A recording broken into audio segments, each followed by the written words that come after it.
네, 오늘부터 개정된 근로기준법에 따라 1년 미만의 신입 근로자들도 연차 휴가가 보장됩니다. 또한 육아휴직 후에도 온전한 연차 휴가를 쓸 수 있게 됐는데요. 이와 관련한 내용 강신학 변호사 모시고 얘기 나눠보겠습니다. 변호사님 어서 오세요. 네, 안녕하십니까.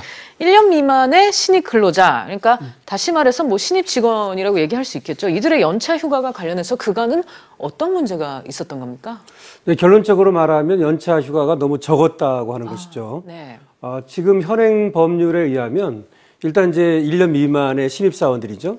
그런 경우에 월 만근을 하게 되면 다음 달에 1일 휴가를 주도록 돼 있거든요. 네. 그러면 이제 1년 차가 11일까지 연차 휴가를 쓸 수 있게 되는 거죠. 그런데 그 다음 해에서 그 15일을 이제 주게 돼 있는데 지금 법에 의하면 그 15일, 2년 차 때 15일 그 안에서 1년 차 때 쓴 거를 빼도록 차감하도록 돼 있습니다. 그러니까 정리해서 얘기를 하면 1년 차하고 2년 차 다 합쳐가지고 결국은 15일이 이제 최장 기간이 되는 거죠. 연차 휴가가. 네. 이러다 보니까 사실은 만근을 해가지고 1년 차 때 연차 휴가를 5일을 썼다 그러면 2년 차 때는 10일밖에 못 쓰는 거고 1년 차 때 10일을 쓰게 되면 2년 차 때는 5일밖에 안 남는 그런 문제가 있었습니다. 그렇군요. 그러니까 신입사원은 1년, 2년, 그러니까 2년치를 합해서 15일을 쓸 수 있다. 그렇습니다. 예. 지금 이런 말씀인데 그렇지만 이제 앞으로는 신입 직원들의 연차 휴가도 보장을 받도록 이제 바뀌는 건데 구체적으로 바뀐 내용 한번 짚어주시죠. 네, 그래서 다음부터는 이제 1년 차 그 미만의 신입사원들에게도 연차 휴가를 충분히 보장하기 위해서 그렇게 이제 차감하는 것 조항을 삭제한 겁니다. 네. 근로기준법상에서 아까 말씀드리기를 2년 차 때 15일을 쓸 수 있는데 다만 1년 차 때 썼던 거를 차감한다고 하지 않았습니까? 네. 이제 그거를 안 하게 되면 1년 차 때 11일 그리고 2년 차 때 15일 그래서 최장 26일까지 연차 휴가를 쓸 수 있게 되는 겁니다. 그렇군요. 물론 1년 차때 그 출근이 80% 이상이 돼야만 2년 차 때 15일을 받게 됩니다. 그렇긴 하지만 어쨌든 지금은 최장이 1년 차, 2년 차 합쳐가지고 15일이었던 데 비해서 개정법에서는 26일로 늘어나게 되는 것이죠. 그렇군요. 여기서 이제 또 하나 궁금한 게 연차를 사용하지 않았을 경우 이제 미사용 수당이라는 게 지급되지 않습니까? 통상적으로. 네. 그러면 이제 입사 1년차 신입 직원에도 이게 적용이 되는지 궁금하네요. 네, 맞습니다. 이 미사용 수단이 현재는 말이죠. 그 1년차 신입 직원의 그 사용을 하지 않았다 하더라도 네. 여기에 대해서 그 사용수당을 지급을 안 했던 거죠. 미사용수당을 말이죠. 그런데 개정 근로기준법에서는 미사용수당을 지급하도록 했습니다. 그래서 이 부분도 이제 개정이 돼서 신입사원들이 혜택을 받을 수 있는 그런 부분이 되겠습니다. 네. 한편 이제 연차 휴가 사용 촉진 제도라는 것도 있습니다. 회사에서 특정일을 지정해서 휴가 사용을 권장하는 경우 미사용 휴가 일수에 대한 금전 보상의 의무를 면제해주는 제도인데 사실 이제 연차 휴가를 형식적으로 강요하고 수당 지급 의무를 회피한다는 지적도 없진 않았거든요. 네. 이 부분에 대해서는 어떻게 적용이 될까요? 그래서 연차 휴가 그 촉진 제도라고 하는 것이 뭐냐면 회사에서 특정일을 정해가지고 네. 그때 휴가 사용을 권장하는 경우에 그 금전 보상 의무 있지 않습니까? 네. 그것을 면제해 주도록 하는 제도였거든요.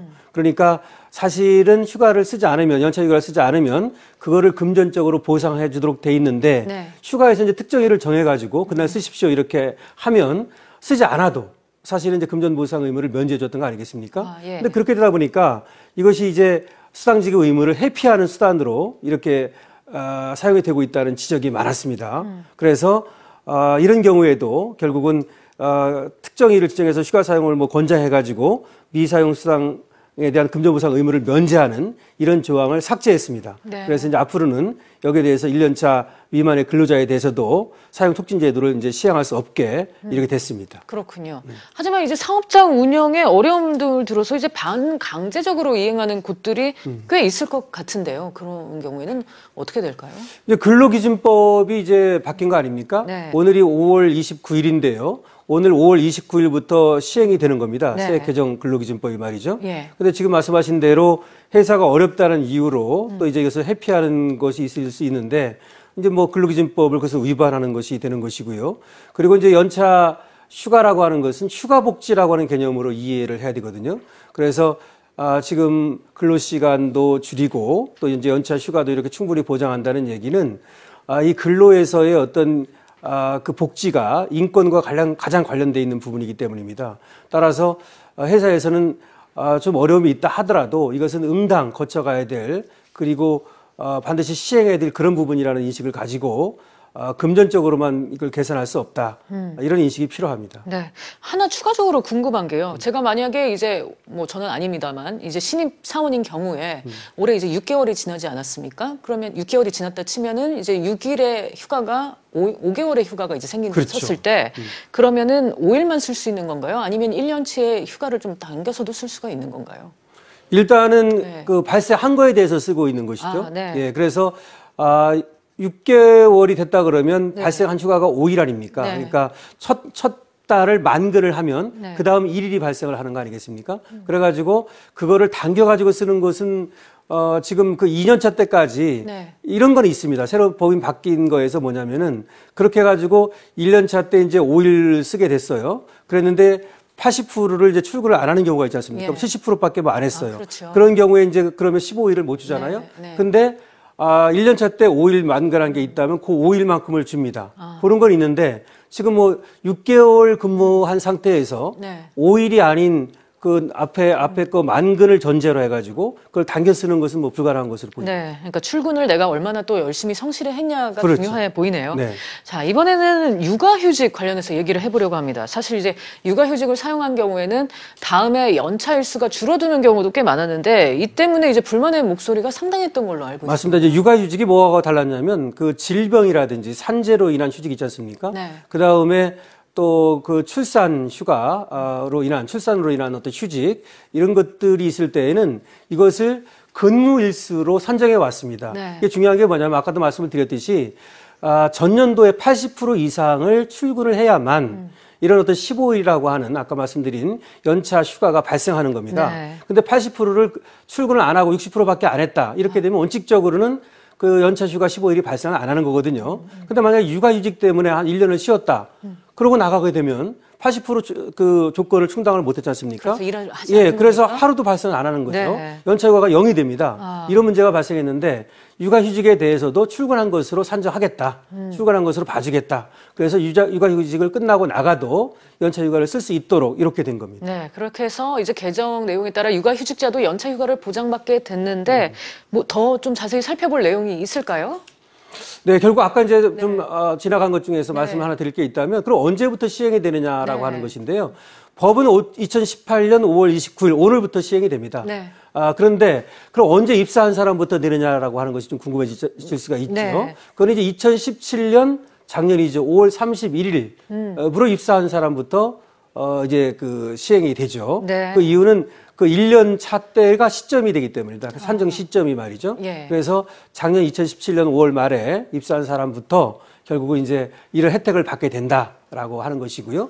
그 다음에 이제 아까 이제 육아휴직 그 부분은 2018년 이제 그 5월 30일이죠. 내일부터 육아휴직을 신청하는 사람부터 육아휴직을 내일자로 신청하는 사람부터 그것이 적용이 됩니다. 네, 그러니까 법 시행일 이후부터 신청하는 분들에게 적용이 된다. 네. 그런 말씀이셨고요. 근로자의 근로 여건 개선, 분명 이제 반길만한 일입니다. 그런데 분명 또 짚고 넘어가야 할 점이 있겠죠. 바로 기업들의 부담입니다. 최근 이제 근로시간 단축에 따른 인력 부담, 여기 연차 휴가 운영 부담까지 커지는 건데 이 부분은 어떻게 보십니까? 맞습니다. 기업의 부담도 상당히 커진 것은 사실입니다. 네. 근로 시간이 단축이 됐고요. 연차 휴가라는 것도 한 사람에 대해서는 또 뭐 그것이 작을지 모르지만 기업 입장에서 볼 때는 상당히 그 어떤 그 근로 시간이 단축되는 부분이 있거든요. 그래서 제가 볼 때는 이 이제 직원들도 근로자들도 생산성 향상을 위해서 굉장히 노력을 기울여야 합니다. 그렇게 우리가 이제 쉴 수 있는 자유라고 하는 것은 일한 자만이 쉴 수 있는 것이거든요. 그래서 일을 열심히 했을 때 그때 이제 연차 휴가를 마음껏 내가 쓸 수 있는 권리도 생기는 것이고 또 그 당당하게 쓸 수 있는 것인데 만약에 이제 생산성이 잘 안 나오고 그런다면 기업 입장에서도 계속 어떤 지속 가능한 경영 이것이 어렵겠지 않겠습니까? 그래서 저는 이렇게 연차 휴가 같은 것은 기업에서 충분히 보장하되 근로자들도 생산성 향상을 위해서 노력해야 된다 이런 말씀을 드리고 싶습니다. 네. 개선이란 명목으로 한쪽에만 불리한 상황을 만드는 것도 안 되겠죠. 변호사님, 마지막으로 정책적 조율 또는 합리적인 대안이 있다면 제안 한 말씀 부탁드릴게요. 마찬가지인데요. 이제 근로기준법에 이렇게 어떤 개정은 바람직한 것이고 그리고 올바른 방향으로 나아가는 것입니다. 어차피 우리가 한번 거쳐야 될 그 통과 의례라고 볼 수 있고요. 물론 산통이 있을 수 있습니다. 회사는 어떤 순간적으로 또 잠시 어려움에 처할 수 있는데 그것을 이겨내고 가야 되거든요. 바로 선진국 같은 나라들은 그렇게 근로시간을 줄이면서도 그리고 연차휴가라든지 근로복지를 충분히 보장하면서도 이렇게 세계적인 기업 또 생산성이 높은 이런 기업을 만들어 왔던 겁니다. 그래서 우리도 기업이라든지 또 근로자가 힘을 합쳐가지고 기술 혁신이라든지 또 생산성 향상을 통해서 더 나은 기업을 만들어 가야 되겠습니다. 네. 오늘은 강신업 변호사와 함께 오늘부터 바뀐 근로자 기준법 관련해서 자세히 얘기 나눠봤습니다. 오늘 말씀 감사합니다. 고맙습니다.